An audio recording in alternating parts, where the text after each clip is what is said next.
la Liga de la Ciencia. Nuevo bloque en la Liga de la Ciencia, en este programa tan especial que estamos de gala.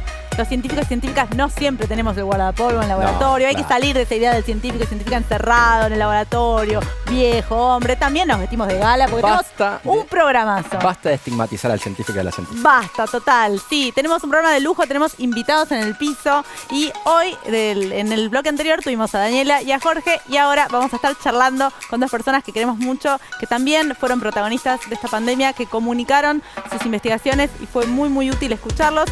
Vamos a charlar con Gonzalo Pérez March y con Florencia Can. Sí, la verdad que es un lujo pero gigante tenerlos, es un encuentro de titanes. Capaz que ya los conocen porque estuvieron en muchos medios. Total. Gonzalo es médico pediatra, pero se encargó de varios estudios importantísimos, entre ellos el de Pfizer y Medicago, dos vacunas importantísimas desde el Hospital Central, Hospital Militar Central. Y Florencia Can es médica infectóloga y además es la presidenta de la Sociedad Argentina de Vacunología y Epidemiología. Así que vamos a charlar con ellos. ¿Le damos un aplauso? Sí. Bueno, nos sentamos inmediatamente sin interrupciones. Sin interrupciones. Hola, sí. Gonzalo, hola, Flor, ¿cómo están? Hola, ¿cómo les va? Muchas gracias por venir. Sí, qué lujazo, Y qué bueno no charlar por Zoom. Ya con Flor charlamos con Zoom. A Gonzalo lo fuimos a visitar al Hospital Militar. Al hospital, sí, estuvimos en el hospital. Es un lujo doble también que hayan venido. Les agradecemos muchísimo. Sabemos que están trabajando. Siguen trabajando desde hace 2 años sin parar a 1000 por hora, así que vale doble que hayan venido. Muchísimas gracias de verdad. Gonzalo, empiezo con la primera pregunta hacia vos, porque bueno, como dije, lideraste estudios desde el Hospital Militar Central que son, yo diría que van a quedar para la historia probablemente de Argentina, entre ellos el de Pfizer y ahora el de Medicago, ¿no? Ni sé por dónde empezar de tantas cosas que te quiero preguntar. Pero empecemos con tu experiencia general. ¿Cómo fue esto? Vos ya tenías una experiencia con estudios clínicos, pero esto es de otra magnitud, de otra velocidad, ¿no? ¿Cómo fue esa transición? Sí, eso fue, yo creo que fue lo más notorio que me pasó a mí y a todo mi equipo. Obviamente, claro. Vos cuando decimos el equipo de trabajo son más de 1000 personas que están trabajando en el Hospital Militar con esto. ¿Más de 1000 personas? 1200 personas somos en total, sí, más. El otro día hicimos el cálculo, tenemos 550 médicos y médicas trabajando haciendo investigación clínica, muchos no habían hecho nunca en su vida. Nosotros arrancamos en realidad con el estudio de plasma de Fundación Infant, que me acuerdo, yo hacía investigación clínica hacía muchos años, trabajaba con Fer Polak y con Romy Lifter también hace muchos años, sobre todo en virosis respiratorias, sincicial respiratoria, metoneumo, influenza, y veníamos haciendo estudios clínicos en el Hospital Militar con mucha calidad, más chiquitos, y cuando llegó la pandemia, lo primero que pasa es que se frenan todos los estudios clínicos en el mundo. Una cuestión lógica, no haces ir a la gente al hospital si en el hospital se podía contagiar. Claro. Entonces yo dije, bueno, listo, tenemos un año sabático, ya está. Este año me dedico a leer, dije. Y no, tengo la desgracia de que estoy muy amigo de Romina y Fernando y empezaron a machacar. Y bueno, pero ¿y esto qué sabemos para sincicial? Podemos aplicar para coronavirus y que el plasma y los anticuerpos. Entonces empezamos a idear la posibilidad de hacer un estudio multicéntrico que era una locura, porque en ese momento no se podía ni circular y de repente era formar por lo menos a 10 instituciones en Capital y Gran Buenos Aires que no habían hecho nunca investigación clínica para hacer un estudio de alta calidad, tenía que ser bien hecho y manejar desde lo que es, habitualmente se encarga el sponsor, la industria farmacéutica, que es el producto de investigación, lo teníamos que hacer todos nosotros también, claro. Gestionar todas las... En el caso del plasma, ¿no? En el caso del plasma, todo lo regulatorio, todo, y bueno, yo creo que el desarrollo de eso, que eran 300, 400 personas, y que llegara a buen término, hizo que tuviéramos de repente ese agregado de hacer investigación clínica, pero a mucha velocidad y con una gran escala. Eso en Pfizer lo llevamos a un nivel casi ridículo a nivel mundial. Nosotros llegamos a incluir 500 voluntarios en un día solo, wow. Y sin errores en los datos, ni ningún problema asociado. Entonces, de repente nos dimos cuenta que habíamos creado algo que era como hacer Ferraris en la calidad, porque en investigación clínica tiene que ser así, el dato es muy estricto la regulatoria, las normativas que hay. Sí. Pero haciéndolo a la velocidad de cómo se hacen, no sé, los autos que se hacen claro. a gran escala. Y bueno, eso no solo anduvo muy bien en Pfizer y le permitió a Pfizer de alguna manera ganar la carrera por las vacunas en ese momento, sino que después lo replicamos con Medicago y fue más grande todavía. En Pfizer incluimos casi 5.800 voluntarios y voluntarias y en Medicago 7.800. En 2 meses, es decir, llegamos a también esto a mayor velocidad, si querés, y con mayor calidad. Y bueno, ahora estamos haciendo estudios en paralelo, porque seguimos con estos estudios y estamos con los de RSV de Pfizer, y bueno, ahora vienen los de influenza. Claro. No, son estudios, la verdad que como te decía yo, que hoy en día tal vez con el apuro por todo lo que está ocurriendo no nos damos cuenta, pero digamos, Fernando Pollack fue el primer autor del artículo científico de fase 3 de Pfizer, o sea, que tal vez es el artículo más importante de toda la pandemia. Me parece que está bueno tomar conciencia del enorme esfuerzo de la comunidad científica argentina, tal vez ahora representado en tu figura, pero que, como decías vos, son miles y miles de personas en toda la Argentina. Y bueno, y Florencia, que vos conocés bien, ¿no? Ese esfuerzo gigantesco de toda la sociedad y de toda la comunidad médica para el combate a la COVID. Entonces también te quería preguntar un poco por ese lado. Así como recién nos contaba Gonzalo cómo fue este cambio de escala, si quieren, lo que hacían, ¿cómo fue para la sociedad argentina de vacunología y epidemiología? ¿Cómo fue ese impacto? En fin, contanos un poco de ese inicio. Bueno, sí, para los infectólogos e infectólogas veníamos teniendo nuestro trabajo de siempre, algunos en investigación clínica, otros en investigación básica, en mi caso mucho más desde lo clínico, desde el consultorio, y yo había vivido la pandemia de H1N1 en el 2009 y pensé que eso era la mayor adrenalina que iba a tener en mi carrera como infectóloga y que después iba a estar Qué ilusa, así como le dije. tranquila. Sí, tal cual. Pero es verdad, todos pensamos eso. Todos no pensamos iba a pasar eso. una cosa semejante. No. Claro. Y la verdad es que cuando vino la pandemia, bueno, claramente se activó todo un operativo de empezar a, sobre todo desde mi lugar, más allá de que también estuve en la investigación clínica, fui una de las investigadoras principales del estudio de Sinopharm en Argentina. Más allá de eso y lo que decía Gonzalo, ¿no? Como este ritmo de lo que llamamos reclutamiento de voluntarios, que era como a contrarreloj, porque se necesitaba mucha gente en poco tiempo para poder ir teniendo esos resultados preliminares que te permiten, bueno, ir pudiendo sacar información, ¿no? Claro. Entonces, por un lado eso, y por otro lado todo lo que es la comunicación en pandemia, en una situación totalmente dinámica, donde la evidencia científica se iba sumando día a día, pero que también en base a la nueva evidencia que iba apareciendo, las recomendaciones iban cambiando. Entonces, ¿cómo explicar eso a la población de una manera simple, sencilla y que haya una buena adherencia a las medidas, a pesar que después se metió la política en el medio y fue todo un lío? Y porque, no solo no solo la comunicación al público, ¿no? También fuiste parte de ese comité de expertos y expertas. ¿Eso cómo fue ese diálogo? Que asesoró al presidente, ¿no?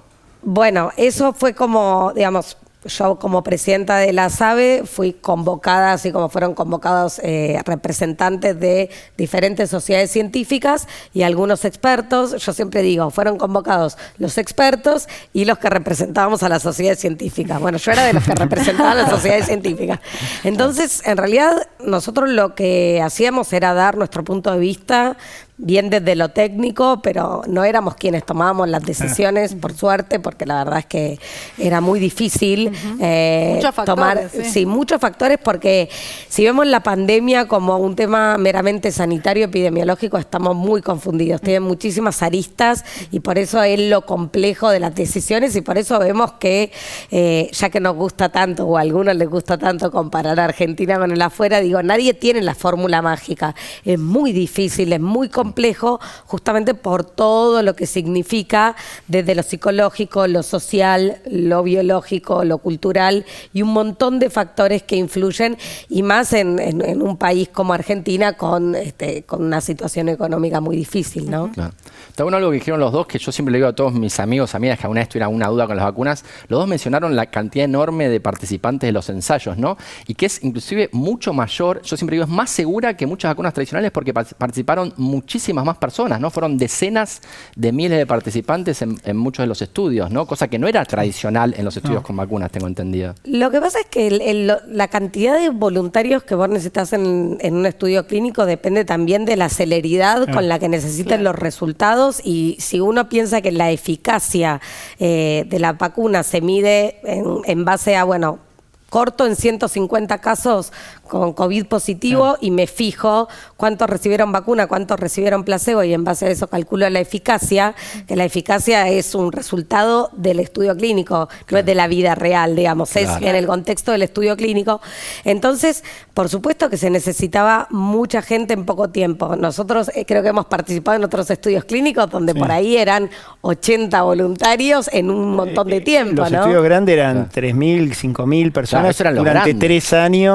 3 años, además, Claro. para ciertas enfermedades, y de repente empezamos a hacer estudios de 50.000, 40.000 personas en el lapso de 2 meses. Sí, en el enrolamiento en 2 meses. Entonces, Claro. sí, es que tenías que conseguir, como dice Florencia, la cantidad de casos, no a lo largo de 4 años, la tenías que conseguir en 1 mes y medio. Entonces, para que apareciera esa cantidad de casos, porque recordemos que COVID en realidad tuvo la menor cantidad del mundo, de personas del mundo, no la mayor. Es decir, no es, nosotros todos conocemos un montón de gente que se enfermó, se murió, la pasó mal y gente que estuvo enferma, pero la mayor parte del mundo no tuvo COVID. Entonces, Claro. Por eso que aparezcan personas.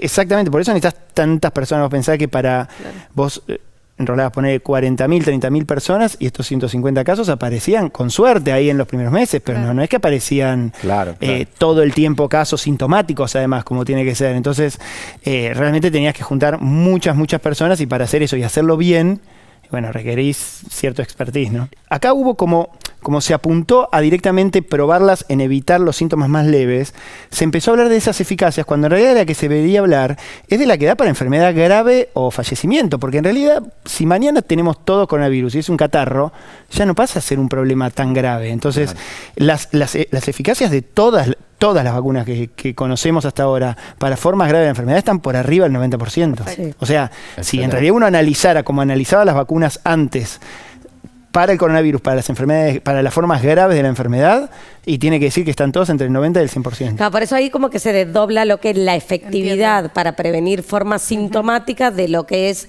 la eficacia para prevenir formas sintomáticas, que eso es en el contexto de un ensayo clínico, que es lo que es la efectividad en la vida real, que ahí te das cuenta que es mucho mayor para prevenir las formas graves, hospitalizaciones y muertes. Por eso digo, con esto de la variante de Omicron, digo, uno puede haber tenido COVID, puede tener 2 dosis de la vacuna, puede tener COVID, lo más probable es que tenga una forma leve, pero puede de todas maneras transmitir a otros. Por eso es importante que nos sigamos vacunando con primera dosis quienes no hayan iniciado el esquema, con segunda dosis que a quienes les haya quedado colgado, muy importante el grupo entre 18 y 40 años, y las terceras dosis o las dosis de refuerzo para quienes correspondan. Cuanto más vacunados nos encuentre la circulación comunitaria de Omicron, que creo que va a suceder, mejor va a ser, porque puede haber un leve aumento de los casos sin que eso implique mayor mortalidad.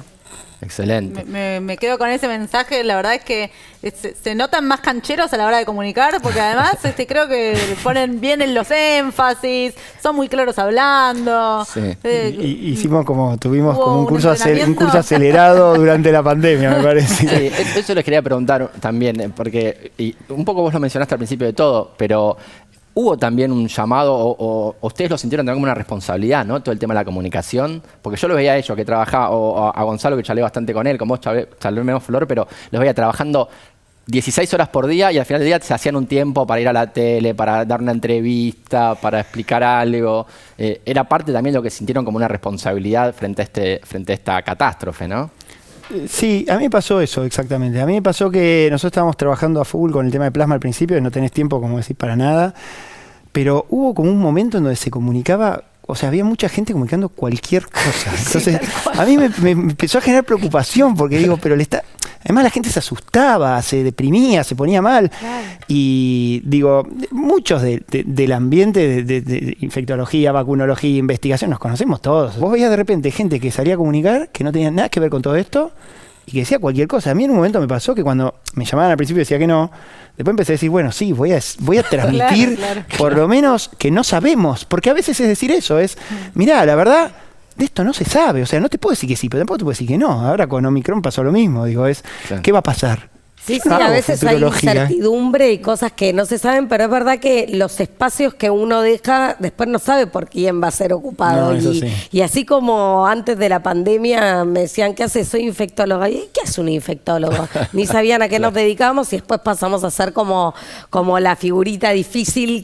Pero la realidad es esa. Lamentablemente hay muchos medios que si un infectólogo dice que no, van a ir a buscar otro especialista que por ahí va a decir cualquier cosa, va a asustar a la gente y no va a dar ese mensaje clave que queremos transmitir. Entonces, por eso tuvimos que un poco ir aprendiendo cómo comunicar y cómo dar estos mensajes para ocuparnos, Total. sin preocuparnos, pero sí ocuparnos, y como ahora que el mensaje es: las vacunas salvan vidas, nos tenemos que vacunar y no tenemos que estar escuchando ni dejar que nos confundan con noticias falsas, ¿no? Total. Gonzalo, Florencia, la verdad, un placer. Con Andy no podemos cortar este Sí. bloque, nos queremos quedar charlando, pero bueno, nos vamos a dar los saluditos, ¿no, Andy? Sí, sí, porque ellos son Sí. dos referentes, por supuesto, un lujo enorme tenerlos, pero hay otros científicos y científicas que son amigos, amigas de la Liga de la Ciencia y que hoy no podían venir, pero que nos mandan sus saludos. Es un enorme placer para nosotros recibirlos, así que vayamos a ver estos saludos de científicos y científicas de todo el país. Hoy quiero felicitarlos a ustedes, felicitarlos porque ya son una marca registrada, porque son un faro imprescindible en Argentina y un nexo crítico entre la sociedad y entre la comunidad científica. Quiero felicitarlos por la energía, por la pasión, por la diversidad de contenidos y brindar por más Liga de la Ciencia 2022. Un abrazo y un beso enorme para todos.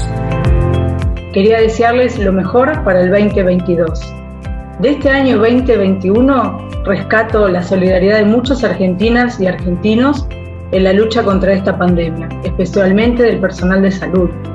También este año, al igual que el año pasado, nos ha demostrado la importancia que tienen la ciencia y la tecnología en muchas situaciones y particularmente para afrontar esta pandemia. Para el año próximo deseo que la pandemia esté cada vez más alejada, que podamos ir retomando nuestras vidas cotidianas, pero que sigamos cuidándonos. Les deseo a todos un 2022 muy, muy exitoso y también que sigan viendo la Liga de la Ciencia. Es verdad, la Liga de la Ciencia.